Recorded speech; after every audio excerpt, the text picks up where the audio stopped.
Tori Jensen, welcome to Freedom Talk. It's great to have you on. As far as I'm concerned, you're an American hero, so welcome to the show. Thank you for having me.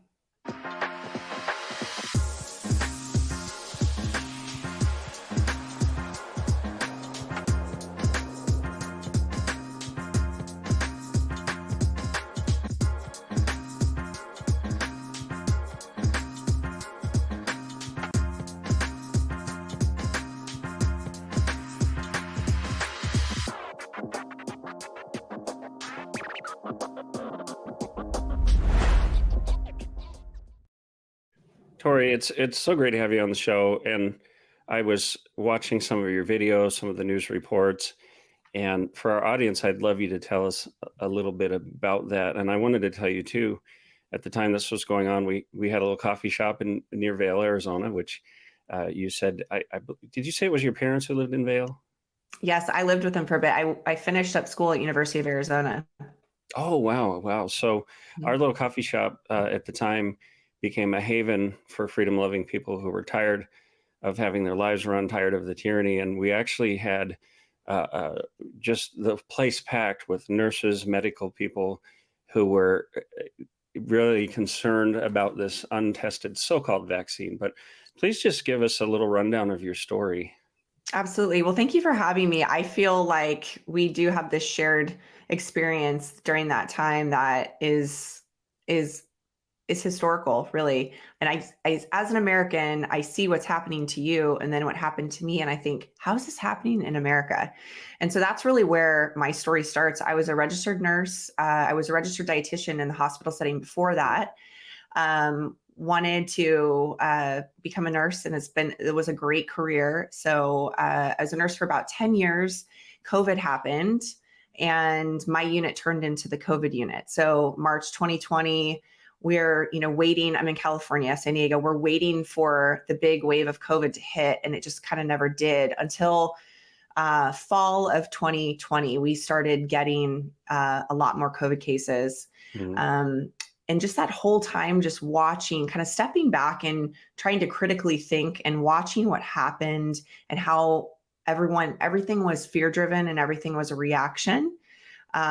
And as a Christian, wanting to stay outside of the chaos and really wanting to follow God's lead in this whole thing, I felt a responsibility as someone who is not scared of what could happen to my physical body, right? Because I know the Lord, someone who is healthy, as a leader at the hospital, to say, hey, you guys, like, we don't need to be scared of COVID. Like, look, we're fine. We show up to work. We help these people and we keep moving. But the fear and the stress was unbelievable. Fast forward to when they started mandating the vaccine. And I was like, I don't think I need this, and prayed about it. And God was like, no, your God-given immune system is totally Mhm. sufficient for this. And I still have never tested positive for COVID. So I'm waiting for them to do some kind of study on me. I don't know, but no one's Yeah. knocking down my door to do that. But then October of 2021, my religious exemption that I had to submit, that was an absolute violation of my First Amendment rights, just having to do that, period, having to explain to someone why I felt the way I felt, or justify my relationship with God. So October 28th, 2021, I was at work on a COVID unit as a resource nurse, so in a leadership position, and they told me that I needed to leave because my religious exemption for the COVID-19 vaccine had been denied. Yeah, and I was shocked, not surprised because I'd heard of this, but apparently from what I read in your bio, they determined that they didn't feel this was a sincerely held religious belief.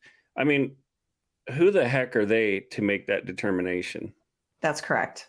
So that day, and so I'm very outspoken about my faith. And in fact, like July 2021, God really encouraged me, called me, like, specifically to stop drinking alcohol. And I only mention that because I've been a Christian my whole life. I was raised in the church with God-fearing parents, who I'm so thankful for.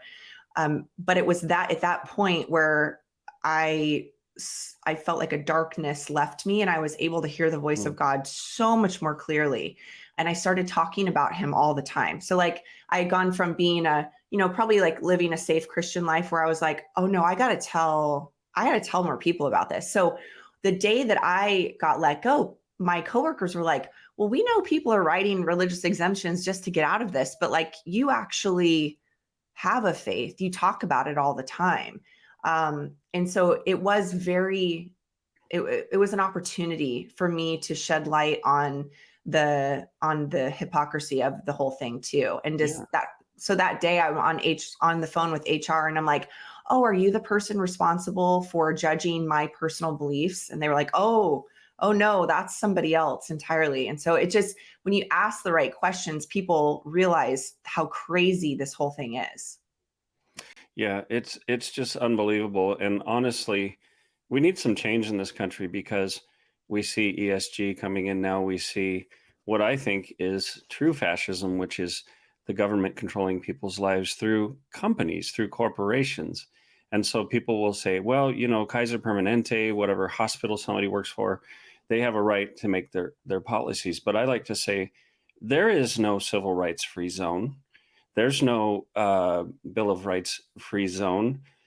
And, you should be able to make the choices according to your conscience, your body, and not be penalized for that. And I don't care if they're a private company, it's discrimination. And it turns out I've been a long-term contributor to the Epic Times, doing some writing, different things like that. So I've been up close to this whole issue of the mRNA vaccines. And, when this whole lockdown happened, I vehemently disagreed with it. I had been working as the editor for a national medical and dental education publication and company. So we were talking with doctors, Dr. Leslie Feng, originally from China, getting information straight from China before, like we were talking about and doing webinars about the mRNA vaccine before most people had even heard about it. So you were educated, I was educated, and yet I had people online who couldn't even write a complete sentence telling me how to live my life.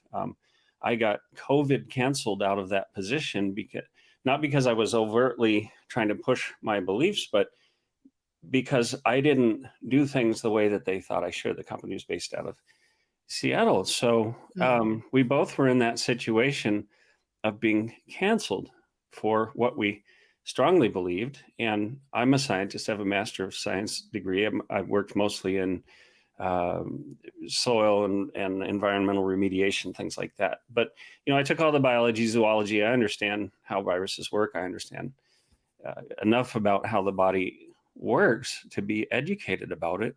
And yet I have a friend who's an anesthesiologist in Texas. He's really tried not to take the vaccine, and he felt like, okay, if I have to give up my career, I will. Like, he's got a huge student loan, works his butt off, and he's been trying to dodge that bullet because he feels like, hey, if I take this, there's a chance I could have serious health complications or even die from this. I want to applaud your courage, standing up for what you believe in. And now you're reinventing yourself. You're a nutritionist. I want to get to that, but first I want to play a little video. This was one of several you sent, but it shows you being walked out of the livelihood that provides for your.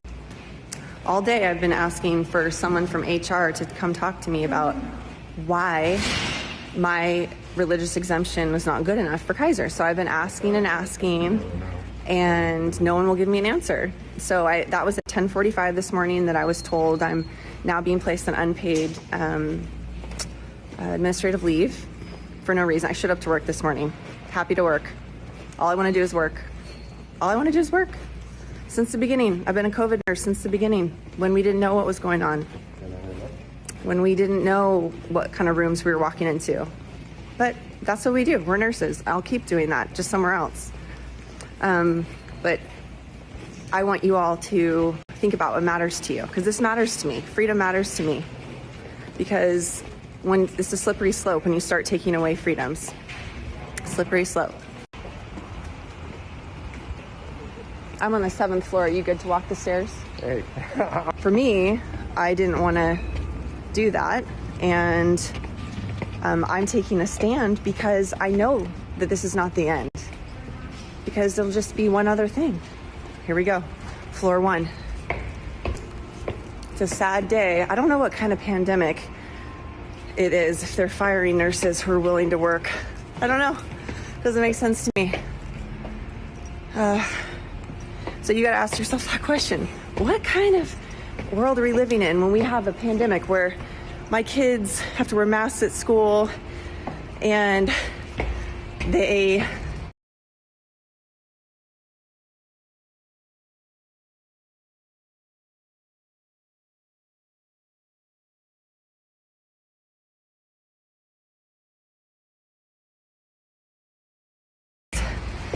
right? That's crazy. Taking the stairs burns steam and relieves stress. Kaiser Permanente. Hey, that's a view. 7 flights. That's right. I follow the rules. I park on top. That's the kind of nurse I am. Wow, that's great. I love your attitude there, and we'll put it in. I don't know what the issue was there, but yeah, I know it's standard practice, but having, maybe I'd assumed, an armed security guard or police or whatever he was escort you out. I mean, you look like a threat to society to me. I mean, so what was going through your mind at this point? I know you were talking, but were there other thoughts that you were having that, were you shocked, or how did you feel? So at this point, I had been there all day, and people often ask, like, how are you so calm? And I was like, well, I went through all the phases. I was not calm at first. Like, at first I was irate. They told me I had to leave, and then they realized they were going to be short-staffed. So then they asked me to stay, which is so funny. If you're in the medical field and you're listening, you're like, oh yeah, typical. Like, they're just always thinking about themselves. And so I took a second. I went to the break room and I said, you know what? I have an opportunity here. I have an opportunity to shout from the rooftops how wrong this is, and to just shed light on and poke holes in their argument and what they're doing and how wrong it is. Because the reality is, in what I think it's kind of crazy. It's so simple, but a lot of the hospitals fired everyone who didn't get it, but Kaiser just fired some of us. So they accepted a lot of religious exemptions. They just didn't accept mine. And so I said, oh, so you don't like my answers? Okay, great. Well, this was me answering your ridiculous question in the first place. So I saw this as an opportunity to educate the people around me who I have a relationship, and I was respected. I have good working relationship with everyone there. I'm like, okay, this is an opportunity for me to just take a stand. I can't do much, right? Yeah. But I can exercise my First Amendment rights to freedom of speech as long as I can, even though my religious rights were taken away that day, freedom of religion. And so that's what I did. And all day long, I asked, to speak to someone who could give me some answers. Can I talk to the person and talk to them about my relationship with Jesus so that they can understand maybe there's been a misunderstanding. And so by this point, I was like, no, this is a historical moment for me. If I never thought that anyone would see that. I mean, I posted it on my social media, but I didn't think it would get quite the traction that it did. But it was for me. I said, you know what? I'm one person, but I can do something about this. And I got a big mouth and I got something to say. So I'm going to. And that was it. And so I just thought, I'm going to throw everything out there that's been on my mind for all these months, and just shed light on what's happening, and encourage other people to just stand up and ask questions too. Because that's where we're at. Yeah. We're just can't ask questions. Yeah, absolutely. And, one of the hard things right now, Riley Gaines was here last night, and I've gotten to know her a little bit, but she gave a tremendous speech, and she talked about how it's fine and good, and I'm paraphrasing, but we have these examples, people have called her a hero, and at first that was kind of nice, but I think all of us who stood up get this, after a while, this frustration, because we want to see other people witness that, wake up, and start speaking out. And Riley talked about how all of these people in swimming administration, some of the other swimmers, privately, they will say, keep going, keep doing what you're doing. But they didn't want to put their jobs on the line. They didn't want to put their reputation, scholarships, everything. But I have to say, Tori, if we don't have our freedom, we don't have anything.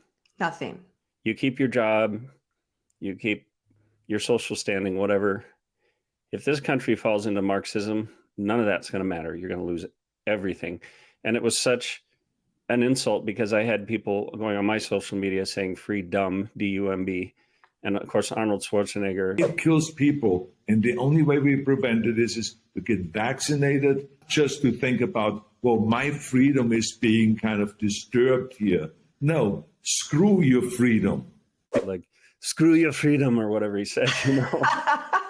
It's ridiculous. This wasn't about, I'm going to be free no matter what the consequences. We knew that this virus, it never even got up to a 1% mortality rate. We knew who it affected and who it didn't. Our kids lost education. We had kids committing suicide because they were masked and quarantined.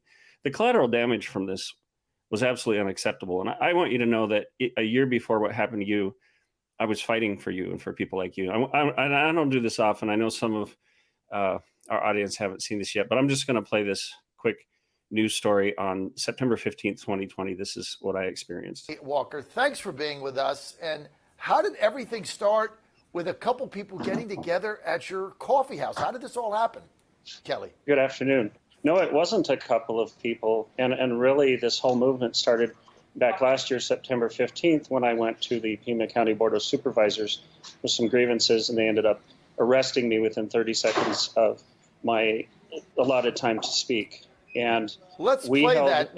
We actually have. Oh, Kelly, you have that. We actually have the video of that, the tape of that. Let's go ahead and play the video of Kelly getting handcuffed. No, you're going to hear this because your health department made us hear this. Mr. Walker? You're going to hear this. Mr. Walker, if What? you don't watch your language, I'm going to have you escorted out of the room. Your health department threw us under the Sir, bus, I'm and the asking constant you- barrage of this kind of language Sergeant at Arms, has been sent. please escort this man out of the hearing room. No. Your health department threw us to the rage Sir? mob. I've asked you to behave and to... I have a right to speak. Okay, I have a right to speak. let go of the podium. I'll censor the language, but you need to understand No. that my family has been submitted to threats. My family has been submitted to threats because of you, death threats on my staff. You are violating my civil rights. You are resisting. I'm not resisting. I'm just strong. And you're going to hear from me. You're going to be getting a class action lawsuit. Let me get my things, please. I'll grab them for you. Is this how you want to do this? Sir, I asked you to abide by need my certain phone. rules, and you would not, sir. Kelly, this was unbelievable. Truth to power. You simply stand up to the Board of Supervisors because you want your children to have a decent education, go to school without masks on. You actually get handcuffed and carted out. They won't let you speak. And then you get all the negative criticism trying to destroy your business, your company on social media. You get doxxed. And all you wanted to do was was speak at an open meeting. Kelly, this is unbelievable what is happening in America. Right. I'm a father of 5. I don't have any criminal record. I've been community servant. I taught overseas for a year in Sri Lanka. And the crux of this was that we were compliant. Our coffee shop was compliant with the COVID rules. We had the compliance sticker on the window, in fact. And the higher ups of the county decided they wanted to target someone. So they erroneously, illegally put us on their what's called the wall of shame as publicly being non-compliant. We received a barrage of doxing, fake reviews, death threats on my family, naming my wife and the number of children. And I'll tell you, it's been a horrible experience. My wife was afraid to let the kids play out front. And this very quickly went on to local news and then statewide and to some extent national. And the next day after I was arrested, we had lines out the door, people coming from all over the states to support us. This was early on. I was one of the first in the nation to take a stand like this. And it was a very lonely time because very few people were doing that. And I was trying to tell people, you need to stand up now and you need to stand up hard because right now it's masks. But I knew where this was going. I saw where this was going. And, flash forward about a year to what you experienced. And it was just a crazy, crazy time. And it was never about health. It was about control. And we knew that. So we're in this place. I want to continue your story and also talk about what you're doing now. But I think it's really important, Tori, that we don't just let this go. Absolutely. Do you have a lawsuit in place? We do. And I want to first thank you, though, for what you did, because every single person like you that I saw take a stand that came before me gave me the confidence to do what I did. So that's why I did what I did, because I wanted someone else to go, oh, you know what? She could do it. I can do it. And so thank you so much. Let me ask you too, would you do it again? Absolutely. And I did it Absolutely. again a year later and got arrested again. That's right. And That's right. I'll tell you, the day after that, I had no idea I was going to get arrested. It was shocking. I didn't know it was televised, but the day after that, we had lines out the door in our coffee shop. And because it was Tucson, Arizona, we're kind of off the map for most news. It never got the really big coverage. And it was also early. So like I had a friend who is an ER doctor in around the border of Arizona and Mexico. And he eventually woke up to what was going on. And we had a symposium, and I invited him. We called it The Truth Behind the Mask. It was three of us talking about the issues and being objective about the data and so on. But at first he was like, oh, we'll call in the National Guard if we have to. Everybody needs to stay home. Like, he bought into it. And I said, Joshua, when you were doing that, you were so busy. You were told certain things.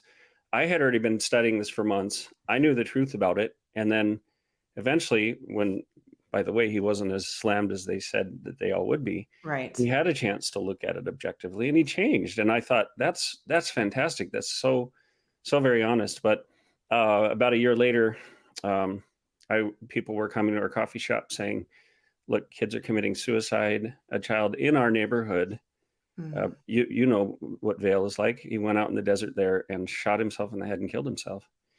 And the school district, John Carruth, all the people there in the Vail School District were ignoring it. They were ignoring these parents. They were marginalizing them, telling them they were crazy, calling them hostile. At this time, Christopher Wray had sent out a memo calling parents domestic terrorists around that time. But I stood up again and spoke out for someone, never did anything, literally sat and spoke. And I was sentenced to 100 days in jail and $10,000 in so-called restitution. The other two fathers who were there did exactly the same thing. One of them got a $250 fine. They did this to me because I had a platform, because I was speaking out. Yeah. And I'm going to continue to defy them. That this so-called magistrate, who I looked her up, the whole magistrate commission recommended against reappointing her because she doesn't have a basic understanding of the law, and she denies that's a problem. Process. Oh, it's a huge problem. That's a big problem. So basically, I was targeted. My family was targeted. They used lawfare against us.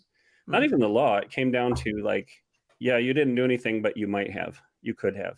Right. And you're a big, large male. So not the law. Like that's the point, is like, oh, in America, we have the Constitution. I remember talking to my kids because, we both have young kids, and we're trying to impart to them how awesome America is, but we have to protect it, right? Why? Because I'm sure you've had conversations with your kids. Why did you do what you did? Or they're like, one of mine is more emotional about it. And she's like, can you just go back to the hospital? Like, can you just stop fighting for this? It's hard. It's hard. They don't understand. But I tell the story of, so the week that I got fired, I was signed up to run a half marathon for Kaiser, and it was sponsored by Kaiser. It's in San Diego where I was. I had friends that were going to run it with me. It was like really great, but I'm late that morning because it'd been kind of a crazy week with like all of that had happened.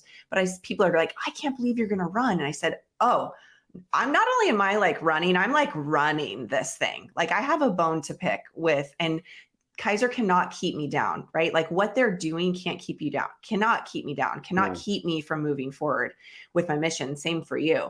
But the constitutional piece of it. So I ended up, no accident, sitting next to a Kaiser lawyer on the ride to the starting line. So he's like, oh, what do you do for Kaiser? I'm like, oh, it's funny that you should ask, since you're a Kaiser lawyer. It's like, you might have seen me on the news this week getting fired, and he gets all prickly. And he's like, well, it's going to blow your mind. And this is why we have to teach our kids about the Constitution, what's right. He goes, we are finding, and I'll never forget the words because they sound so stupid coming out of your mouth when you talk about the Constitution. He said, a lawyer, he said, we're finding subtle nuances in the law since COVID. And I said, what? I said, my third grader understands the First Amendment, that my rights to religious freedom were violated. This is not a subtle nuance in the law. Mm-hmm. Have a wonderful race, sir. Like, I'll see you in court. So yeah, it's just crazy. Yeah, it truly is. And you're right. It's very clear, and mandates aren't laws. Nobody has the right to just impose laws without going through the process, because we, the people, I want to say it was Samuel Adams who no, I think it was John Adams anyway, who said the only true power. Well, let me look up the quote. I'll get the exact quote. One of the Adams. I want to know. I want to know which one it was. Let's see. Well, I'll look that up as we're talking. But the reason I brought in my story is not to rehash it, but just to demonstrate something that I think is very important. You lost your job. You're making something new, creating a new business. We not only ended up losing the business, I was canceled out of my job, arrested, put through 3 days of trial, sentenced. I mean, horrible stuff. And for what? For speaking out. But I'll tell you what, I would do it again, and it's worth it, because I was just talking to a guest previous to this interview, and he said, well, my father fought in World War II and stormed the beaches. And I said, for everything that we've been through, and believe me, it has not been easy, we still haven't risen to that level of sacrifice. Right. And I watch people today not getting involved, watching people like you and me carry that burden. And I have to say, like Riley last night, if I was to sum up one of the key messages she had, was like, stop depending on other people like me, stop calling us heroes, and get off your butt and do something and stand up. Because you've probably had this too. People privately will say, oh, good job, keep going, keep doing what you're doing. And I had someone on our Instagram one time say, why doesn't somebody do something? And I said, why don't you do something? Well, but I'm not you. And I said, I'm not anybody. I'm just a normal person, but you have to be willing to sacrifice for our country. How do we get to that place? How do we, what have you seen as a result of the publicity you got? Have you seen some people catch fire and start getting involved? I have, but it's when things go back to normal, right? That's what we're feeling. The people don't feel the need necessarily to go out and speak. They're like, well, I think things are getting better. We're not quite put under, and you and I are like, oh, it's just a matter of time before the next thing. We're like, oh no, it might not have been masks for you. It might not have been vaccines for you, but there will come a day. And this was my message that day. I said, there will come a day when they're going to ask you to do something that you are not okay with, but it's going to be too late because you said yes to everything else. That's it. So unfortunately, we are not the kind of hardy culture that built this country. We are a culture that is lazy. We are uneducated. And quite frankly, we are too busy to do anything about anything. And that's what they want. They want us lazy, uneducated, too busy with our keeping up with the Joneses, with our houses, and getting the kids to soccer practice, and climbing the corporate ladder. They want us too busy to do anything about it. And it's a smart strategy because it's totally working. The convenience, the false security of convenience that we have. Yep. So this quote, by the way, I found it. It's actually James Madison. He said, the people are the only legitimate fountain of power. And so people tend to look at the government, look at authorities, and be intimidated by that, or feel like, well, they have the authority and I don't. I took authority over them. And this officer who handcuffed me when I was back there with my arms behind my back and the handcuffs on, I said, why did you do that?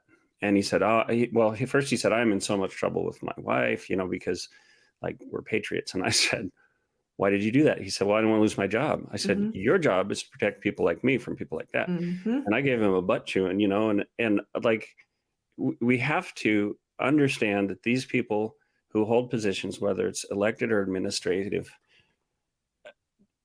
exercise authority by our pleasure. And it doesn't mean we get to just individually have our way, but when the Constitution is clearly being breached, clearly, read the Declaration of Independence again. What did they do? They stopped cooperating. They said, you no longer have legitimate power because I have these rights from nature and nature's God, these self-evident rights, and I'm going to appeal to that higher power. We better toughen up pretty quick. Hey everybody, Freedom Talk is proud to support our friend Arizona Sheriff Mark Lamb in his campaign for the U.S. Senate. Please click on the link in the description and donate now. And here's a plus. Part of your donation will be matched to help support our hard work here at Freedom Talk. We really appreciate you, and we appreciate your support as we teach America to think like a patriot.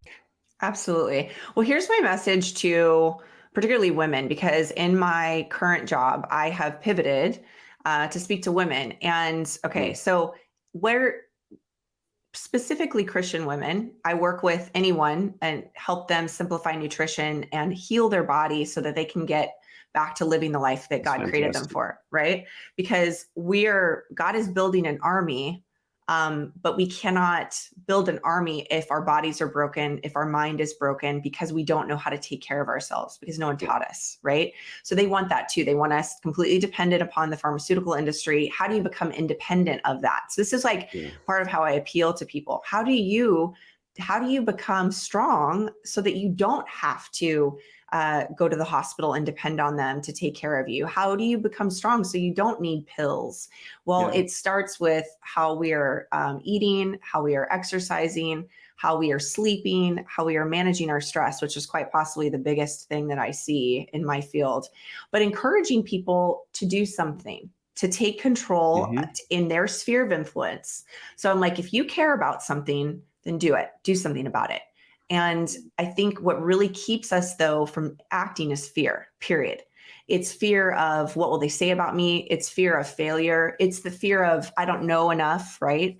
I don't, like you said, oh, I'm not you, Kelly. Like, I don't know enough about the Constitution. Well, neither do I, but I know enough to say, well, in my sphere of influence, this is how I can fight back. And so I think collectively, and speaking to the church, like the church needs to realize this is absolutely our role in our sphere of influence. Is if you're a Christian, you need to be involved. If you are not involved in your community civically, if you are letting tyranny just run rampant, then you're complicit. So that's it. Yeah, absolutely. And that's one of the main reasons I started Freedom Talk. At first, I was going through the coffee shop social media, and then I thought, I need to create something. And the original tagline was "Think Again" or "Think Again," whichever way you want to take that. But so I based part of it on this quote from Samuel Adams: "No people will tamely surrender their liberties, nor can let me start that over. No people will tamely surrender their liberties, nor can any be easily subdued when knowledge is diffused and virtue is preserved." So I realized there's going to be a long-term marathon to this, where we have to re-educate people about the foundations of their freedom, and do it in a way that's engaging as much as possible, but retrain people how to, I thought, how do we get people in this busy environment where we're looking at memes in our phone all day, little bits of information, and encourage people to go deeper, to read some of the writings of the founders, to understand the roots of your freedom. Because right now there is so much propaganda out there. There are so many lies, and you're being told that you live in an evil, racist country. And it's simply not the case. We have thousands of years of history building up to what we have now, and people are about ready to throw it away because they've been told lies. So I'm really glad to have you on Freedom Talk. I hope you'll watch it, share it with your friends. And because, just like you've gone to building something, I'm building something as well. I've been a conservation scientist. I've owned an advertising agency. I've done a lot of different things, but this is what I'm doing now isn't a way to get rich quick. I'll tell you that. But it's important. We need people like you. We need people who are showing that you can take the hits. You can be knocked to the canvas again and again, and you're always going to get back up. And I just want to encourage anybody who's watching this, who's facing that fear. Look, I've been through a lot of things that I feared, and I'm still standing, I'm still swinging. And I found out that when you have courage and you face those fears and you face up against these people, it only makes you stronger. I'm not going to say it's been easy. It's not been easy for you either. It's not easy. No, it's not. But it's worth it. It definitely is. I want to show a quick video, and then I want to get to what you're doing now and keep talking more about your story. But I think I might have told you a little bit. We're doing a series right now for fathers, and moms can watch it. Everybody can watch it. But I just realized, being a father myself, I wrote this book called Guidebook for a Son. I have a copy here. Oh, I love it. I wrote it originally for my 2 oldest boys, and one of these days I want to write guidebook for a daughter. But we started this series, and it's got some, you'll see on this little video, some faces, some people who are very wise. We've almost finished up filming everyone, but I recognize that the Marxists, the left, these very destructive people, are really trying to break down the family, and particularly the fathers, because they know we've got mama bears, we've got people like you that are wonderful and courageous, but we got to have the men. Men have to step up. Absolutely.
We need that male energy. We need that strength. Yes, we do. Women are very strong. I grew up with 3 sisters, and they were all athletic and strong.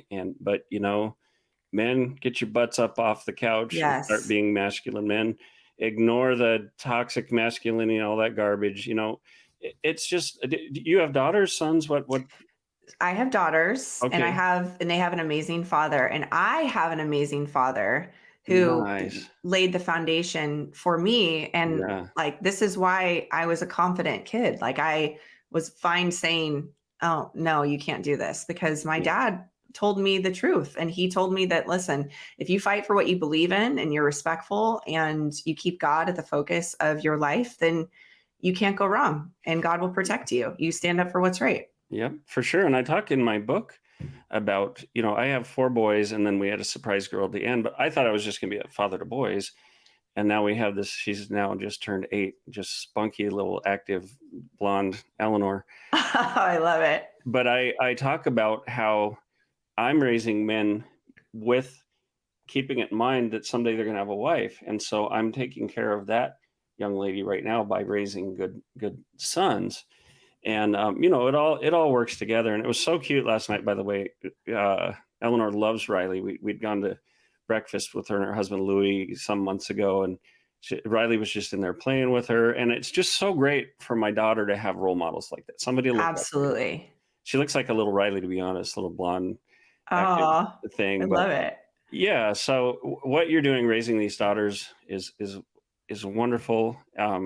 Giving them that godly example. And we've got to fight for them, Yes. I look at it that way too, Terry. Like, whatever sacrifices we make right now, we're fighting for their future and for our grandkids, and it's worth it. And who would, think about this if you're watching this show or listening. It's easy to lay low and say, well, I believe in this, but I don't want to lose my job. I believe in this, but I go to church and they're kind of into this woke stuff, and I don't want to make waves. Do you want to look back someday and tell your grandchildren, that at this historic moment when our nation was on the line, that you just sat by and watched it happen. And I like to be positive and think we're going to win this. Win or lose, we have to do the right thing. We have to do right by our kids, our grandkids. And I just think, and I'm sure you feel this way too, Tori, I just feel like we have a responsibility to them that goes beyond just ourselves. Absolutely. So I just said to my daughter this week, she lied about something really stupid. And I was like, listen, this is like a nothing lie, but I want you to understand that lying, having integrity is so important, right? And that you will never regret telling the truth. Now, you might have some negative consequences there, but you will never regret telling the truth and standing up for what's right. You won't. I promise you. Right. Now, it's hard. I'm not saying it's easy. And that's where the American church has really got things twisted, is because as Christians, we somehow thought that it said somewhere in the Bible that this life was going to be easy and without trial, even though it clearly says otherwise. But because we were raised in such a fruitful, prosperous society and so safe, when we have any little bit of adversity, we aren't equipped. Yeah. To deal with why it. isn't God blessing me? Well, ask Daniel, Shadrach, Meshach, and Abednego, Paul, who's putting in prison. You're right. I mean, some people have peddled this false Christianity, this prosperity gospel, where you become a Christian and you're just on the gravy train with biscuit wheels, man. It's just like God wants to have a new car. And, I see that sometimes people will come into money or something will happen there. Oh, God's blessing us so much. Well, he does do that. Yeah. But the best things for our soul, like I say in my book, even as the Apaches would say, it's not good for someone to have too easy of a life because they don't develop character. They grow weak.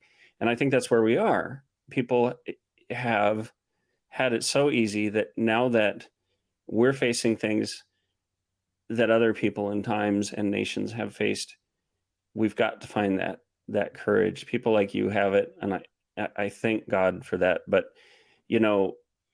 I've talked to so many people. I talked to an older lady who wrote a book called Born to War, memoirs of growing up as a child in Nazi Germany and then under the Soviets. And so many people who've experienced those types of things have said, it was just like this, just like it is today. Wow. And I've been trying to spread that message. I think it was back in 2020 or 2021, I wrote an article called How to Murder Millions. And I did a study and showed the Holocaust, the gulags in the Soviet Union, all these examples and the patterns that were there and how far are we down that road. And Tori, I find it difficult because I have some friends who generally, they disagree with things that are going on, but they're still in this comfort zone. Mm-hmm. They're like, well, yeah, you're kind of overdoing it, Kelly, you're overstating it. And here I am recognizing, because I've done my due diligence, I understand history, recognizing what a precarious place we're in. How do we wake people up to that? Like, do you feel the urgency that I feel? I do. And I pray a lot about it. And I pray that the Holy Spirit wakes people up truly to bring them back to God, because I really think that is the solution to this. I mean, yes, we need to advocate for our constitutional rights, but really we need people to know Jesus. And that's going to be the answer to all of this, because the reason I am confident about standing up for myself is because I'm confident in knowing that my life is not my own, that the gifts God's given me and the messages he gives for me to tell other people are not my own. Like, I have a responsibility to be obedient in this way, and I'm part of something bigger, right? Yeah. And so I unfortunately, I think bad things have to happen to people to wake you up. Like, that's not always the case. But something I have my clients do, because I work mostly with women on weight loss, hormone balance. And what I have them go through is like a values assessment. So what do you value? They're like, well, I value spending time with my family. I value taking care of my body. I value sharing the gospel, whatever it is, right? And then I'm like, okay, are your actions lining up with those values? And a lot of times, no, right? And so, okay, there's the rub. So why are you feeling so anxious? Why are you feeling so much discontent? You're feeling like you don't have a way of exercising your values, right? To acting. So you need to make some changes. And I asked them this question: if you weren't scared of failing, what would you do? Right. And so that's kind of like the next piece of it. It's like, okay, well, yeah, there's all these things. Okay. So now we see what we need to change in order to get your life to line up with your values. That's a great way to look at it, by the way. Yeah. And then, okay, so if you weren't scared, what would you do? Right. And then people are like, ooh, because then that allows you to work through the process in your head of, okay, well, I would do X, Y, and Z, but I don't do it because what people will think, or I lose my job or whatever. And then that kind of helps you too to figure out, what do you really care about? And it's just, it's then removing that fear, realizing that God has created you for a specific purpose and needs you to get out of your own way so he can work through you, and needs you to lay your fear aside so you can go out and tell other people about Jesus and change the world one person at a time. But it's fear. I really do think it's that. Yeah. And that's fantastic. I'm going to send you a copy of my book, by the way, but I have a whole I can't wait. on suffering and how none of us want to suffer. Let's be honest. Right. But we're going to have it in life, but it has the opportunity to transform us. And I think by the same token of what you're talking about, things that we fear, if we face those fears, it can develop us in ways that we never would if we just play it safe. And obviously, there are fears that are healthy, like walking too close to the edge of a cliff or something like that. But there are other fears, like you're saying, that hold us back from what we might become. And Absolutely. It's the fear of suffering. It's the fear of maybe being made fun of or whatever it might be. Actually, I want you to talk to my wife, because I think what you're doing is fantastic. So you're working with people, and what kind of an effect are you having on people? Well, so people come to me mostly for weight loss. And because we're struggling, we don't know how to take care of our body. No one really teaches us that. Like, you maybe get a health class in high school, but it's thrown in there with sex ed and it's like, whatever. So, or then maybe you have a little education in college, but it's just like an intro, and it's the application piece of it, right? That people really have a hard time with. So I could tell you right now, I could, 3 things you could work on to improve your nutrition. I could explain to you how food works in your body, but then how do you apply that? How do you actually apply that? And just to go one step deeper, since we're kind of on, we're talking about a lot of things here. Now, being a parent, being a dad, being a mom, being a role model, you are very responsible to other people. But if you don't take care of your body, you're not going to be able to take care of all the people you're responsible for. That is true. So as dads, as moms, as parents, we often put ourselves on the back burner, our health, right? Oh, I don't have time to exercise. I don't have time to sleep. I don't have time to prioritize my devotional time with God. I don't have time for these things, but I'm here to tell you, you don't have time not to do them, because then you're not going to be good to anybody.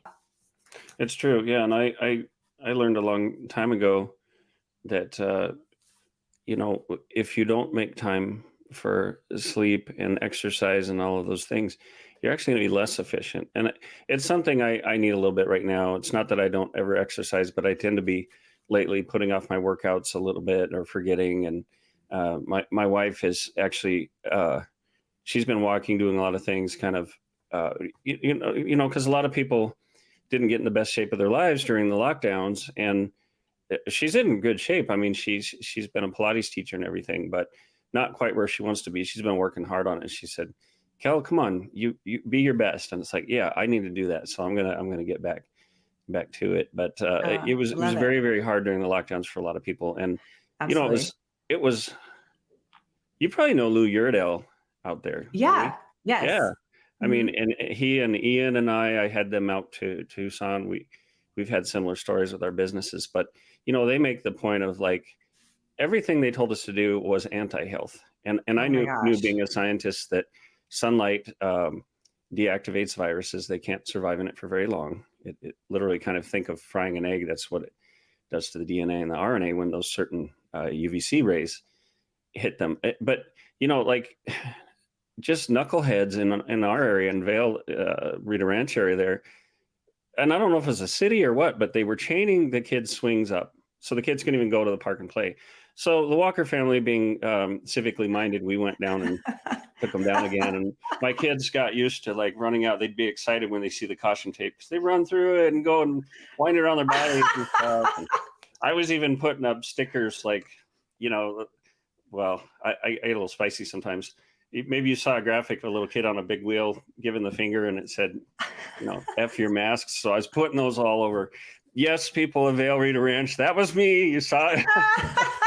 Yes, that was me. And that's why I'm wearing this shirt, Dissident, which here I'm going to be blatantly. Yeah, I want to say it. Placement. You can get this on realfreedomtalk.com along with others, because I like dissident can be a bad word if you've got a good, solid, virtuous government. But in times like this, damn it, everybody needs to be a dissident. Yes. And I'm reading through Jude right now, and it says we are to contend for the faith. Mm-hmm. It doesn't say we're supposed to be nice to everybody and about everything. It's like, well, no, if you see terrible things happening around you and you don't do anything about it, that's not loving, right? Mm-hmm. If you tell kids they can be whatever gender they want, that's not loving, right? I mean, that's not telling them the truth. Now, from a nutrition standpoint, if I said to my kids, you can eat whatever you want, that's not loving them. I'm not teaching them. I'm not giving them the tools that they need to be successful in life. And, but as parents, a lot of us aren't confident doing that because we're like, oh, we're not sure if we're hurting them.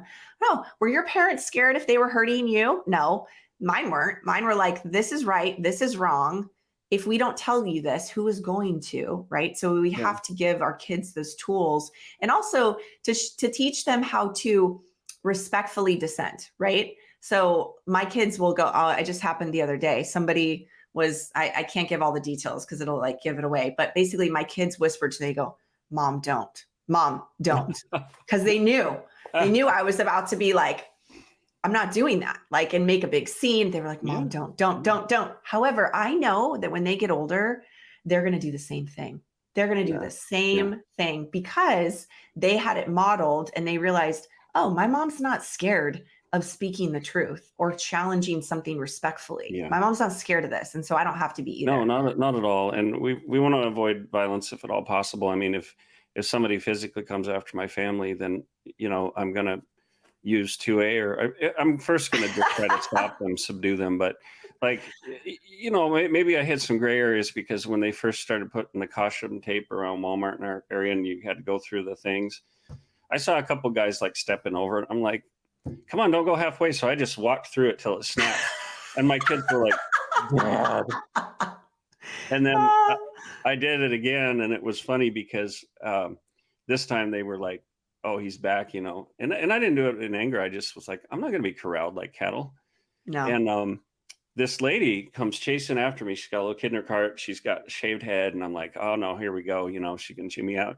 She caught up to me and she says, I just want to thank you. Finally, somebody's standing up. And I was just like, yes, courageous. Yeah. You know, the Walmart employee security came up and we're going to ask you to leave. And I handed them something like, I want to show you this about masks, like the science behind it. And the guy wouldn't even take it. He's like, no. Mm-hmm. So one of the guys walked me out. And then when he got me outside, he's like, hey, man, I'm former military. I agree with you.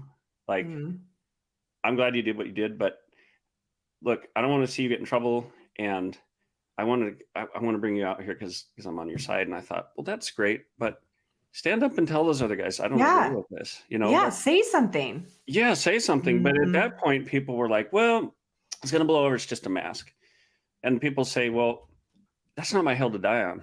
And my response would be, your hill to die on is the moment they say order or mandate. Your hill to die on is the moment they infringe your civil rights, your natural rights given to you by God, you know. But I can go off on these tangents. I'm getting old. Like, I want to talk, you know, we don't have a lot of time left, but I want to talk more about what you're doing and support you. And like, if you're watching this, go to Tori's website, support her. She's a small business. She's in here to help you. Tell us where we can get more information on what you're doing, Tori. Oh, thank you. Yeah. So if you go, you can follow me on Instagram. That's mostly where I am at, the Tori Jensen.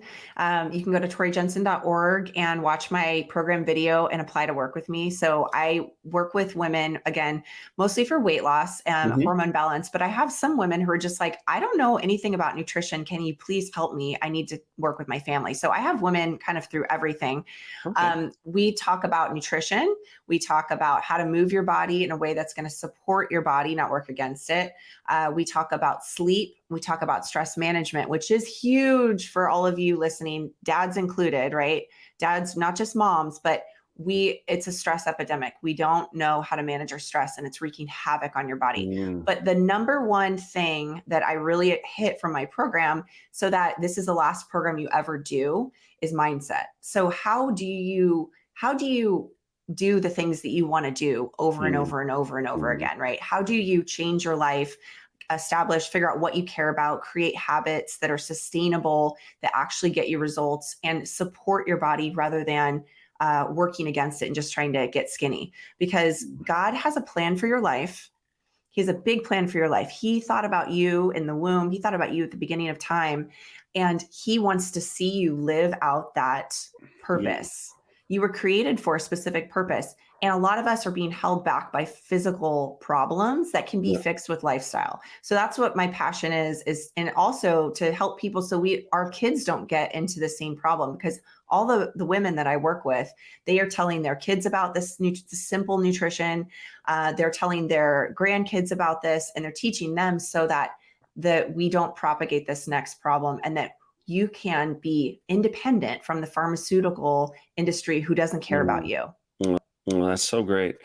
Sometimes I like to think God has a sense of humor, because I want to say, hey, God, if I could just have a minute of your time, let's look at my life plan, because I think you could do this different and that different. And I'm not sure I like where this is going, but, he calls us, and like Riley last night said, she wanted to go to dental school. She qualified. She got great scores. And then she said, one of the best ways to make God laugh is to make your plans. And yet, on a level of managing your life, of being healthy, you absolutely can make plans, and you should. And do you train women to become nutrition counselors or something of that nature? No, I just help women where they're at and integrate these simple principles. And that's my huge mission, is to make this simple for you. Because when you think about this, okay, so how confused are most people about nutrition? Like super confused, right? And the author of confusion is Satan. He wants us to be confused about how to take care of the temple of the Holy Spirit that God has given us. And so, because when your body fails, your mind follows and your spirit follows. And it's just a great way to completely dismantle a generation of people, is to get their bodies to fail on them, to get us to not know how to take care of ourselves. So my whole mission is to simplify that process and to get you confident, so that you can get back to living life and stop focusing just on nutrition and being obsessed with how we look and feel, and really getting back to what you were created for. And it's so much fun.